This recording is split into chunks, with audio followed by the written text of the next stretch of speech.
Assalamualaikum and magandang araw sa inyo mga bata. Kamusta naman kayo?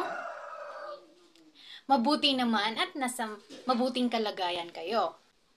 Okay, bago tayo magsimula sa ating araw ngayon ay nais kong magsimula muna tayo sa panalangin o pagdarasal. So, sinong gustong mamuno para sa ating panalangin? Okay, maraming salamat. Amin. So, ngayon naman ay mukhang napapansin kong wala kayong sigla. So, may hinihanda akong video para inyong gayain. So, naintindihan ba mga bata? Okay, so ang gagawin niyo ay gagayain niyo yung video na ipapakita ko. So, handa na ba kayo? Okay.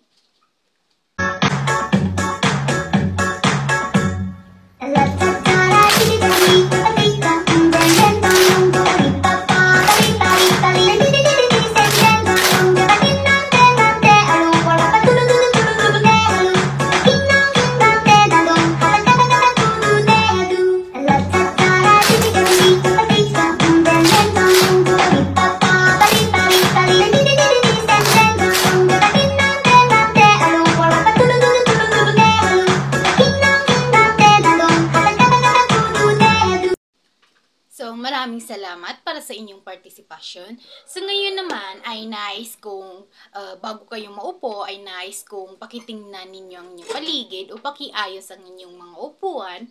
Pagkatapos ay tingnan ninyo kung may mga basurahan ba sa ilalim ng inyong upuan. At kung mayroon man, ay pakitapon nito sa tamang tapunan o sa basurahan. So, tapos na ba kayo? Okay, so maaari na kayong maupo.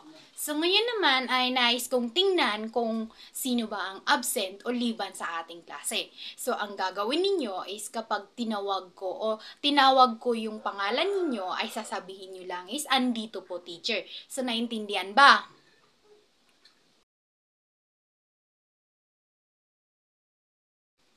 So mukhang walang absent sa ating ngayon. So magaling at walang nag-absent kasi mayroon na naman tayong bagong matututunan sa araw na ito. So, bago tayo magsimula ay nais kong ipaalala sa inyo ang ating mga pamantayan sa silid-aralan o mga classroom rules. So, una ay makinig ng mabuti sa inyong guro, sa akin, o sa inyong mga kaklase kapag sila'y nagsasalita. Pangalawa ay itaas ang kanang kamay kapag nais ninyong sumagot. Pangatlo, irespeto ninyo ang inyong mga guro at ang inyong mga kaklase. So, naintindihan ba? Okay, so ngayon naman ay nais kong tanungin kung may inibigay ba akong takdang aralin sa inyo nung nakaraang araw. So, wala. So, bago tayo magsimula sa ating aralin ngayon ay nais kong magkaroon ng kunting pagbabalik-aral sa ating tinalakay nung nakaraang araw. So, ano nga ba yung tinalakay natin nung nakaraang araw? So nung nakaraang araw o ang nakaraang aralin natin na inyong natutunan ay patungkol sa pang-abay. So, ano nga ba yung pang-abay?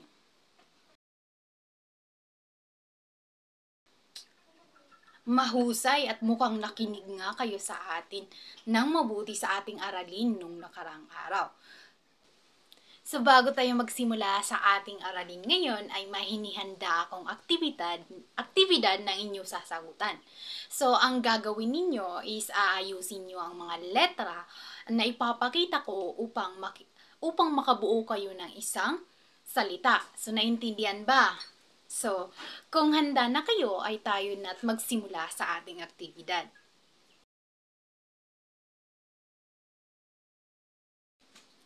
Mahusay at mukhang nasagutan ninyo ang ating mga laro ngayon. So, palakpakan ninyo ang inyong mga sarili. So, ngayon ay ating tatalakayin ang ating bagong aralin. So, bago tayo magsimula ay nais kong basahin sa inyo ang ating layunin. So, sa pagkatapos ng aralin na ito ay inaasahan ang mga mag-aaral o kayo ay matutukoy ninyo ang mga pang-abay na panggaano at kausative sa pangungusap. Pangalawa ay naipapaliwanag ang gamit ng pang-abay na ito sa pagpapahayag ng ideya. Pangatlo, nakabubuo ng pangungusap gamit ang pang-abay na panggaano at kausative. At pang-apat ay naipapakita ang pagpapahalaga sa malinaw na komunikasyon. So, itong apat na ito ito yung mga inaasahan na inyong matututunan sa ating aralin ngayon. So, maliwanag ba? So, ang ating pag-aaralan ngayon ay patungkol sa pang-abay panggaano at kausative. So, ano nga ba ang pang-abay na kausative? So, ang pang-abay na kausative ay isang pang-abay o isang uri ng pang-abay na nagsasahad ng dahilan sa pagganap ng isang kilos o pandiwa. Binubuo ito na isang parirala o isang sugnay na pinangungunahan ng dahil sa o batay sa. Ang ibig sabihin nito is ang pang-abay causative ay isa itong pang-abay kung saan dahil sa pang-abay causative is malalaman natin kung bakit nangyari yung isang kilos na pandiwa. Halimbawa ay nalungkot ang hari dahil sa pagpanaw ng minamahal niyang reyna. So, ang kilos na pandiwa dito is nalungkot ang hari. So, siyempre, magkakaroon tayo ng tanong kung bakit nalungkot yung hari. So, dahil sa tulong ng pang-abay causative, which is, yan yung dahil sa, is malalaman natin kung bakit nalungkot yung hari. So, nalungkot daw yung hari dahil pumanaw daw yung minamahal niyang reyna. Pangalawa naman halimbawa is naging matibay na mausolyo ng Taj Mahal dahil sa ginagamit na materyales sa pagtatayo nito.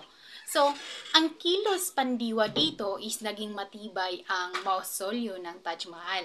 So, sa tulong ng pang-abay causative na dahil sa is nasagot natin kung bakit nangyari ang isang kilos na naging matibay daw yung mausolyo Taj Mahal dahil daw sa mga materyales na ginamit.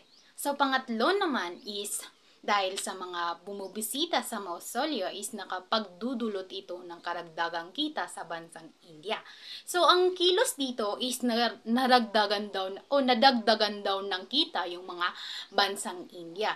So, dahil sa kilos na ito is dahil sa pang-abay causative is nasagot yung bakit nagkaroon o bakit nadagdagan yung kita ng mga bansang India, which is ang sagot dito is nadagdagan daw yung kita ng bansang India dahil sa mga bumubisita sa mausolyo. So, lagi nating tandahan na ang pang-abay causative is pwede siyang malagay sa gitna at o di kaya ay sa unahan. Depende lang sa kung paano natin i-analyze o paano natin titingnan o babasahin yung isang pangungusap. So, naiintindihan ba mga bata? So, kung gayon ay, ano nga ba yung pang-abay? Tama, ang pang-abay na causative ay isang pang-abay na nagsasaad ng dahilan sa pagganap ng isang kilos ng pandiwa. So, ngayon naman ay dito naman tayo sa pang-abay na panggaano. So, ano nga ba ang pang-abay panggaano? Ang pang-abay panggaano o pampanukat ay nagsasaad ng pang-abay na panggaano ng timbang, bigat o sukat. Ito ay sumasagot sa tanong ng mga gaano o magkano. So, ang ibig sabihin ng pang-abay na panggaano o pampanukat is sinasagot niya kung bakit nangyari or tinatanong niya kung ilang timbang o ilang bigat o ilang sukat ang isang bagay. Sinasagot din niya yung tanong na gaano o magkano. So, halimbawa ay tumagal ng maraming taon ang pagsasama ng magsing irog. So, siyempre, ang tanong dito is ilang taon nagtagal ang isang magkasinta, ang magsing irog. So, dahil sa pang-abay panggaano is pwede natin ito lagyan ng isang kung ilan o ilang sukat or ilang taon ba magkasama ang magkasing irog. So, sa pangungusap nito, ang maraming taon is yan yung pang-abay na panggaano. Kasi siya yung sumagot sa tanong kung ilang taon na magkasama ang isang magkasintahan. So pangalawa ay umabot ng 14 ang naging anak ni ng Hari, Shah Jahan at Reyna Mumtaz Mahal. So ang tanong dito sa pangungusap na to is ilan ang naging anak ni Hari, Shah Jahan at Reyna Mumtaz Mahal. So dahil sa tanong na ilan o ilan ang naging anak nila is pwede natin masagot ito or yung sagot na 14 na naging anak nila is yan yung pang-abay panggaano. So, lagi natin tatandaan na ang pang-abay panggaano is palagi yan, mga bilang yan, isa yan sa mga bilang o timbang, bigat o sukat ng isang bagay. So, lagi natin tandaan na yung pang-abay panggaano is ayan yung sagot sa mga tanong kung gaano o magkaano ang isang bagay. So, naintindihan ba? So, kung gayon, ano nga ba yung pang-abay na panggaano?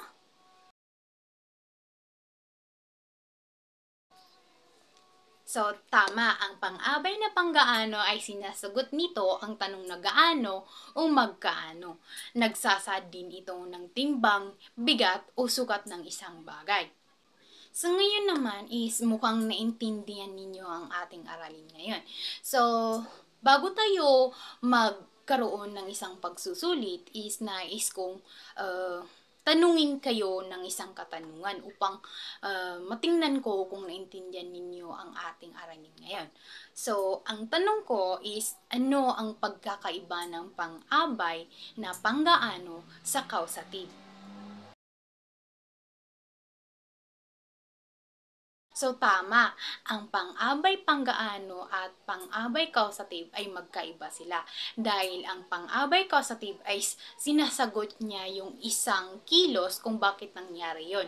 Habang ang pang-abay panggaano naman is sinasagot naman niya kung gaano o magkaano ang isang bagay o sinasabi nito kung ilang timbang, ilang sukat o ilan ba ang isang bagay o isang pangyayari or pwedeng taon o kahit ano.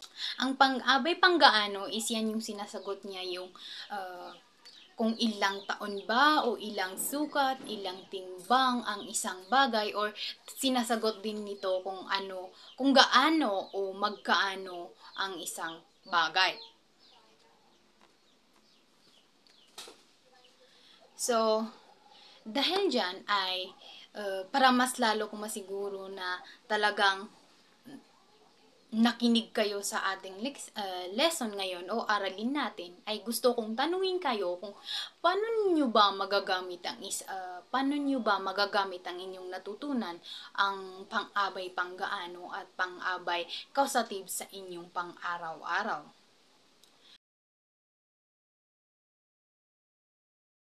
So, magaling. So, bago natin tapusin ang ating aralin ngayon ay gusto kong kayong tanungin kung sino ang nais magsaad ng kanyang natutunan sa ating aralin ngayon.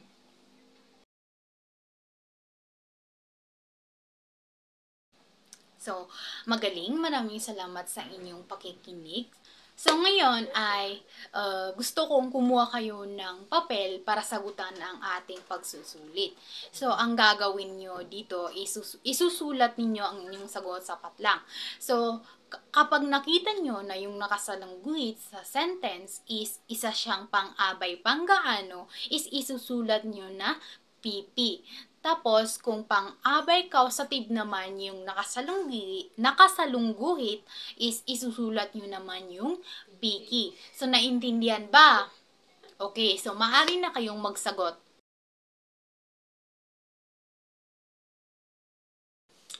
So, tapos na ba kayo? Okay, so magaling. So ngayon naman ay bago tayo magsiuyan ay nais kong kunin ninyo ang inyong mga notebook o papel at isulat ang inyong takdang aralin.